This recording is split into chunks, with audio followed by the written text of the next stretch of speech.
What's going on, everybody? March 11th, 2023. It's a Saturday. Welcome to the weekend.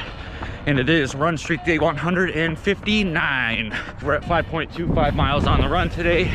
And it's finally starting to snow. I'm seeing a few flakes falling at this point. Not much at all, but it's starting. Give me